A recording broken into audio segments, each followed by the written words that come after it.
Good morning and welcome to Money Nation. Today's special guest is Joe Cunningham from Worldview Capital. Joe, thanks for being with us. Yeah. Hi, Ed, and happy December. It's good to be on again. When this year fly by, December 3rd today, crazy. I mean, it was like summer was ending like a week or two ago, and now it's Yeah. past Thanksgiving and it's flying by. I know it. I know it. I got to start my Christmas shopping. You're on my list, Ed. Don't worry. Oh, thank you, Joe. I'm looking forward to it. Looking forward to it. So let's talk about the one of the big news stories last week was World Cup soccer. Let's talk World sports Cup here on Money soccer, baby. Nation. What do you think Yeah. about the USA? What do you think about first of all the first elimination round? Yeah. Well, it was, super fun to watch and very exciting. Against in the Iranian game, my wife came into the room and started like having a conversation with me at like the 85th minute sort of thing. And I'm like, No, you no, just you have to leave now.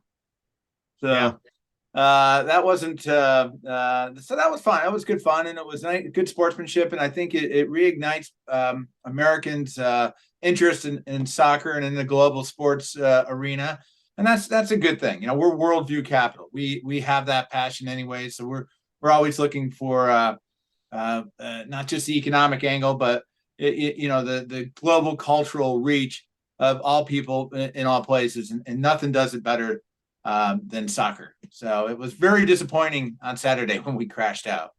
it's pretty amazing. I see other friends are talking about the walking soccer and like they haven't watched a second of soccer in 8 years, and all of Yeah, a sudden they're like going crazy. So yeah, yeah, there's totally. something about World Cup that even if you're not a soccer fan, those were some fun games. Quite interesting. The first game they tied Wales. Yeah, yeah. Looks like they could have won that game, Now and they then beat Wales and they tied England. tied England. Okay. Oh Yeah, no, they Iran. They beat Iran. They beat lost to Iran. Wales in the first game, Yeah. or hell, tied them. They were Did you up see one the nothing. and not to digress too far here, but did you see the press response from, I think it's Tyler Adams, or Adam Tyler, the team captain?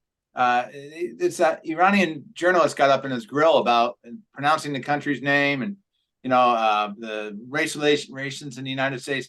This kid did a master class in answering that, and I would encourage your listeners to just take a listen to.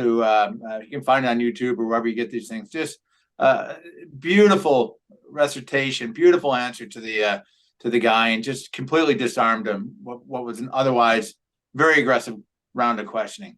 Very It good. was. I saw that, and I thought he You did a saw good that. job. He's the type of guy you want to be your PR for your company, because he didn't Totally. he didn't get baited into to even go there. He just backed No, away not at very all. eloquently, and that was nice. I So the think game, maybe, that Bankman Fried character from FTX could use him on his PR team. oh, that's a whole other story there. We'll get into that one. But what do you think about the game with the Netherlands? It looked pretty good. They looked to put a little pressure on them in the beginning of the game, and we're Yeah. excited watching that. In the morning at 10 a.m., we're watching that, and but they just couldn't put a pass and a shot together. What were your thoughts on the last game and the Netherlands in general? In the whole tournament, my thing is, if you don't shoot, you're not going to score. The number of on target, they track them as on target goals or shots, is painfully low. And we just weren't squeezing off those shots. And you look at it, okay, we got a different view and a different angle and everything. But you're like, just don't pass it. Just let one rip.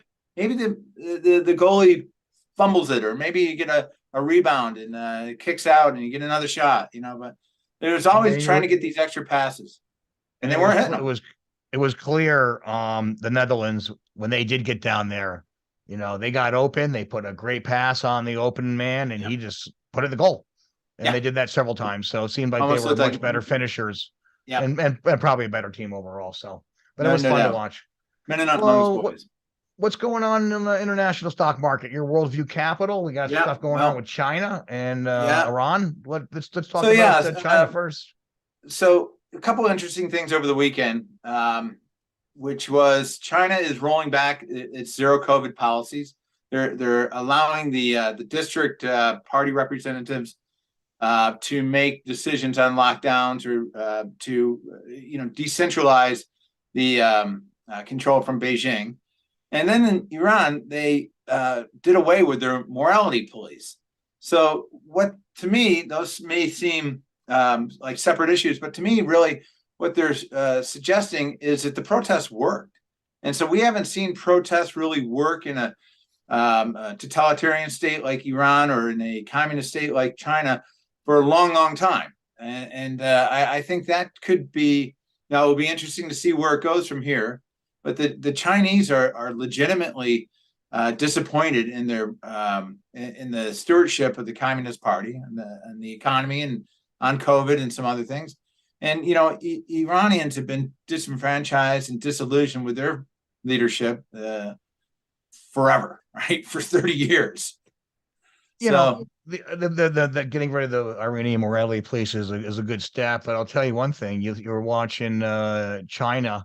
Some of those Twitter feeds about the people, putting them in those COVID, the lines they stand in, freezing cold, and then they put them in these little cabins and they're like locked away. It looks like living hell living in China. It really right does. now. And some of those, I think maybe there was a Foxtron or where they build these Apple land, where they build the Apple phones, is one city, and just and then they have all these Chinese guys in white suits with black policemen behind him, but the white suit guys got, like clubs, and they're all beating on everyone, and they got no identification on one white robe or white suit. They're just all hazmat white men. suit. Hazmat suits. You can't even identify them. If you had a guy that did something wrong to you, it's the guy in the white suit. I mean, it's just absolutely crazy. And those Chinese people are sitting there and knocking barricades over and, trying to break down the COVID testing centers, and, they're fighting with them. And it's amazing. Then I heard they were testing people's phones. Anyone who has a VPN where they could actually, get around China's, the Great Wall. on a lot of websites you can't go to. They can get around that, and then they're putting the videos online for the world to see. Yeah, crazy stuff over there still, but that is good news. The COVID, it is. I'm going to loosen that up because that'll go a long way in helping a lot of different companies. Oh, no doubt about it. And, that's one of our themes. I think, we're formulating our 2023 ideas is a re-engagement with China on trade. And that would be overall good for the overall economy, and may forestall a recession here in the United States, say in the second half of the year. So we'll have to see how it goes. I don't think, we're not seeing the tea leaves clearly enough right now from the Chinese side to make a determination at whether they're going to get back on the global trade bandwagon or not. But remember, China has to digest 20 million college graduates a year, 20 million. So they got to find jobs for these guys, or they will have a revolution. And that, which will play part and parcel with what we just saw.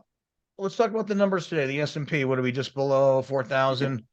Yeah, let's. Your number's 4,200 for the year end. It is, yeah, and I'm still confident we're going to get there.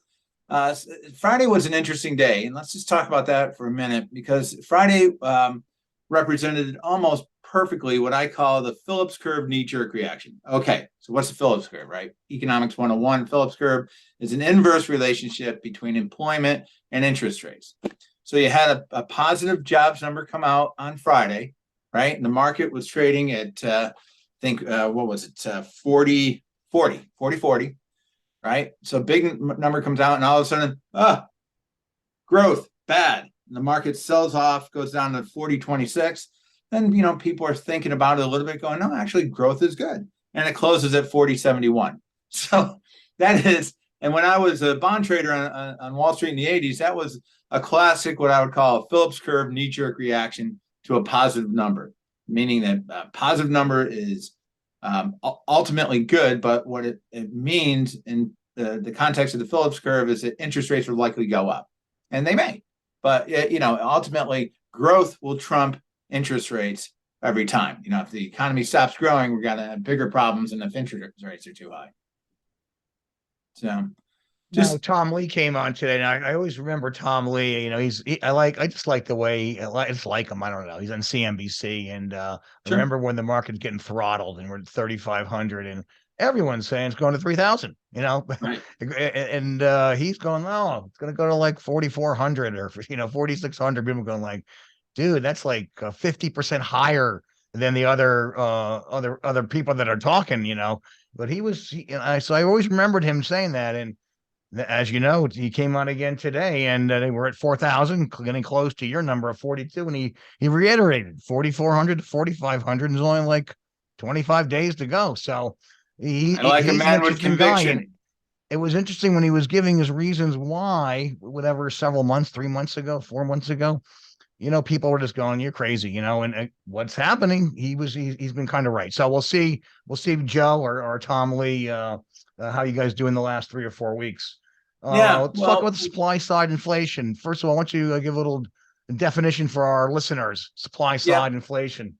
So this is kind of a key element of the whole cycle that we're in, where the Fed adjusting and the Fed raising interest rates and pivoting towards a raise. And we've looked at this from day one as not a monetary phenomenon, but a fiscal phenomenon.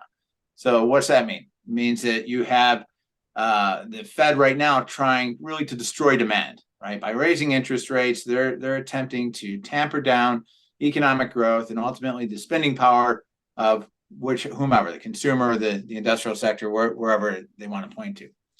We've looked at it and thought, no, this is a supply driven inflation, right? And I think we all have heard it, the ports, the trade with China is part of it, the semiconductors, those are all elements of a supply driven inflation. So crushing demand, using monetary policy to crush demand is the wrong tool in the box. In fact, we shouldn't be raising interest rates really much at all.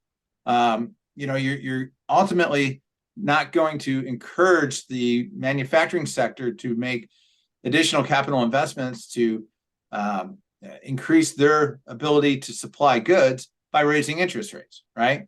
So there are a few things that we should be looking at the fiscal level, at the federal government, to do that's outside of the independence of the Federal Reserve, the monetary side of the equation. The monetary side being, in this case, the demand side of the equation. Without getting too wonky, but we need to incentivize our corporate sector to spend for capital expenditures, right? So there could be a few tools. One would be to accelerated depreciation, just write off that capital expenditure in the year one. You make it, you write it off, you move on, right? The second thing would be possibly, and it's not always very popular, but to cancel stock buybacks. Stock buybacks were not always legal. This is a new thing. And it's kind of, I always thought it's sort of a lack of imagination. Why don't you like the stock buybacks? So if a company thinks their stock is cheap and they got cash, they buy it back. They were able to borrow the money to buy it back when the interest rates were low. But right now, what we'd like to see is those companies making capital investments to improve their overall industrial profile, let's say. So to build another factory, so that's just one of the ideas, right? Another one is we have to, we have very low labor force participation. So we need to get people back into the labor force. And there's that segment in the middle at guys our age, they're just not going back to work. So we need to find an incentive to get them, and obviously with the COVID money running out and some of these other things running out, we need to get those guys back into the office or back into the factory and working. The employers are still offering, pretty attractive wage and benefit packages to bring new employees on. $5,000 signing bonuses for truck drivers. We need to find whatever that mechanism is to get people back to work. This generation, that middle generation, this is the lowest labor participation rate in history. This is a generational shift. So not everybody can afford to retire now. It's like, well, what are they doing? Well, I think with the stimulus money spent and the credit card balances are growing, going up. Real. I think 20 years they haven't seen such increases. They got some high numbers reported the last week or two, and people are going to have to go back to work. We're going to have to go back to work and get back to work. It's time to work time. Hey, Joe, we're going to take a quick break and we'll be right back.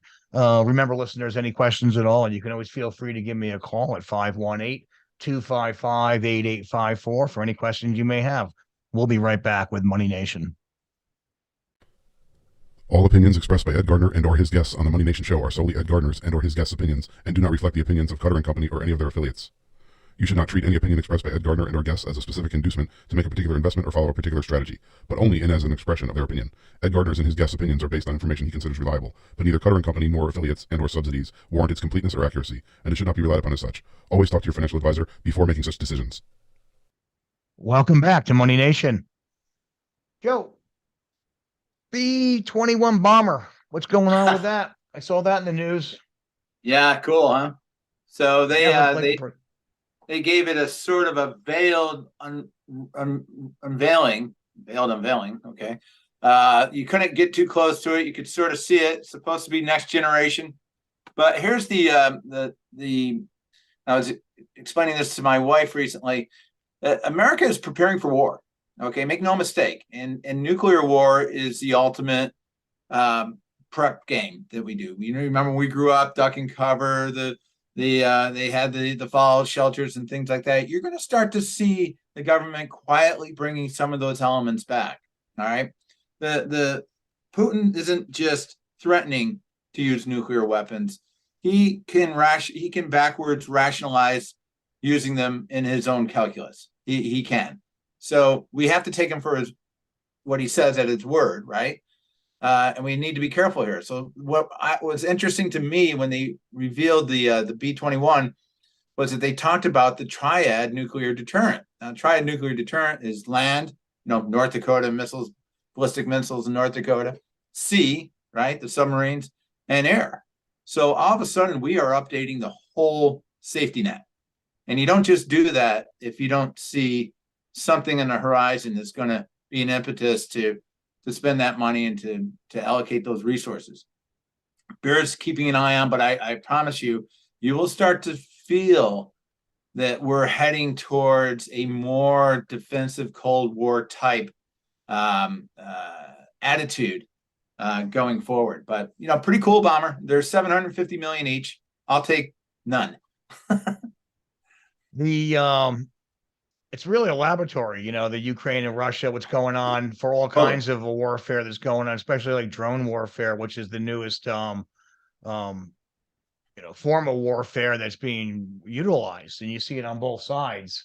And in scale, and obviously the U.S. is probably getting a good handle right from the Ukrainians, what's happened and what's not. Usually, you see all kinds of plenty of great video about drones dropping munitions from the sky right down into the tank hatch, blows up the Russian tank. I saw that.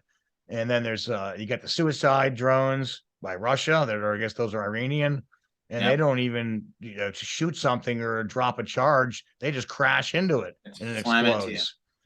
So there's all kinds of things. And as far as I think, how do you stop these drones, or how do you stop large swarms of drones? Articles about that.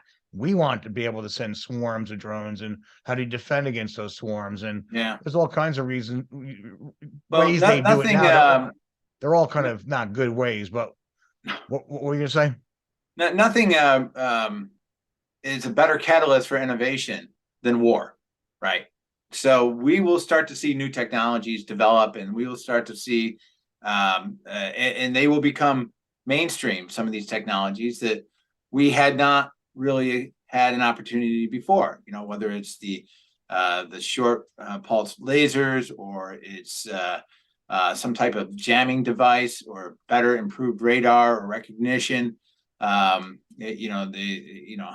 they want to shoot these drones down, there might be like kind of cluster shots going out at these swarms.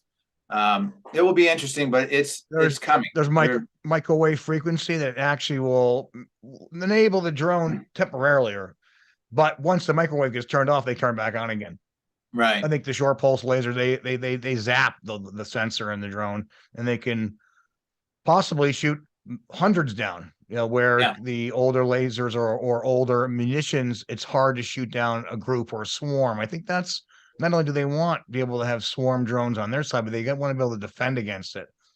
No doubt. Someone else told me something earlier this week, which it was kind of frightening, but they said basically with the advent of drones, all countries can be like a semi-nuclear power. And I said, how is that? And they said any country can put together a suitcase nuke. The problem before is they had a kind of ballistic missile to deliver it. Yeah. And well, guess what? You can use drones now. There's plenty of drones that can pick up a suitcase. You could probably get 10, 20 miles of your target on the other side of the border or whatnot, and fly the drone right at the target and blow it up right over the target or right on or whatever you're trying to blow up. So that's really, really scary. So they are thinking about what ways, or is there better ways to defend this? And interesting developments and the changes that are happening. Well, you're absolutely right. Ukraine is a laboratory, and we're taking good notes. There's no doubt. So I'm confident in our military-industrial complex, the much maligned military-industrial complex, that they will come up with a solution set, and this might be something that your investors should be attuned to going forward in 2023. I mean, as we get into 2023. There's only a few sectors that would be defensive if we were to have a slowdown, say mid-year, as people seem to think we will. I'm not convinced myself, but defense related tech stocks for one, definitely. They're doing good. Healthcare, another one. The chemical industry, probably a third. There's enough there for a stock picker like yourself, Ed, and your clients to find a few buds on the trees that you can expect to blossom going forward. What do you think about Twitter? Elon, it's in the news all over the time. It's everywhere. We got to mention Elon at all. What do you think about Twitter? People are like saying it's the worst thing. He's going to ruin it, but I think user numbers are up. So numbers are up. I never really listened, or looked at Twitter before. I'm actually looking at Twitter more than I ever have. I find it kind of entertaining. Same with you. 100%. So with me. I don't know if the user numbers are up. That's all. Now we got to talk about ad revenue up. We did see the thing where he had a little war going on with Tim Cook of Apple, but they got together. They had a little powwow, and the next thing you know, I think today I heard that all Apple ads are running on Twitter again, and they're getting along fine. Yeah. But I don't know. He seems to get things done. He's done a lot of stuff in his short time, all the different companies. We'll see. There's again, the left hates him and what he's doing with Twitter, but I don't know. What do you think about how the job he's doing? How do you think he'll do in the long run? Well, it's a lot of noise, right? So he had to align the revenues with the cost basis. So people are going to go. And there should be a certain element. It's a technology company where AI is doing more of the work and people are doing less of the work. So there's probably a number of engineering jobs that were redundant. So he'll address that, and they'll go all SpaceX on him and do their thing. This guy can't be a hero when he's able to land rockets simultaneously on a barge, and then be a villain when he tweets out something stupid. It can't work that way. Remember the bot number and the accounts that are fake, those are down, the user numbers are up, and he's doing it with like a third of the workforce. So what does that tell you? What were those other 2/3 of the people doing there? They're all complaining when they get fired, but I don't know. Someone said Zuckerberg is looking at his management philosophy and methods, and maybe he's going to try to implement those at Meta, because he's got a lot of extra weight and extra fat on that bone. No doubt. And Meta's down like 67% this year. It's just been getting dumpster fire. Yeah, just awful. But Tim Cook, though, he's fighting a lot of fights. I did see today that Apple's going to be the sponsor of the halftime Super Bowl show, and I forget who's going to be who's playing that, but doesn't matter. They're always entertaining. And he's got this whole thing going on in China with Foxconn that so they're starting to pivot. Apple's starting to pivot away from China, which would be interesting. And if they're able to, one, do it, and two, if they're able to do it without. Well, where are they going to do the manufacturing? They're going to take that Apple sitting in China and they're going to make the phones other countries. Is that where they're going? Yeah, or? India, and Vietnam. India and Vietnam. Okay. Much Yeah. seem to be better, less political problem countries. Although someone did mention that just they asked Tim Cook about human right abuses in China, and he said nothing, zero. He won't say a word about that. Complete opposite, and he's probably pretty smart to do that. Yeah. But you saw the guy from Disney CEO, Iger's back. He did the opposite. He just let it go, and he didn't last too long. And here you saw the replacement of Bob Iger back in charge of Disney. What do you think about that?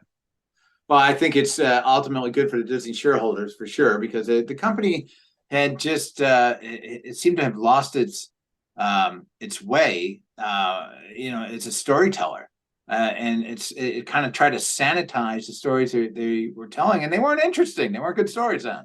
You need a little bit of little grit in the stories to make them heartwarming at the end and interesting for the viewer, and it just didn't work. Yeah, he'd the former CEO Chapwick, whatever, Chapek, or not good.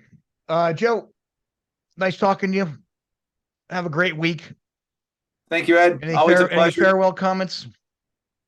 Yeah, I think we're going to have a nice December. This could be the strongest fourth quarter in like 20 years. So, take advantage of it. And, as I say, we'll do a forecast one in January show, but, we're not throwing the towel in on the economy just yet. We like where things are going, but I do think for stock pickers, Ed, you're going to have a heck of a 2023. I hope you're right, Joe. I hope you're right. Okay. Joe, thanks for being with us here. And remember, listeners, any questions at all, you can always feel free to give me an email at edgardner@cutterco.com, or you can call me 518-255-8854. All previous interviews, go to YouTube, search Money Nation. Joe, thanks a lot. We'll have a great day. And thanks for being with us on Money Nation. You bet, Ed.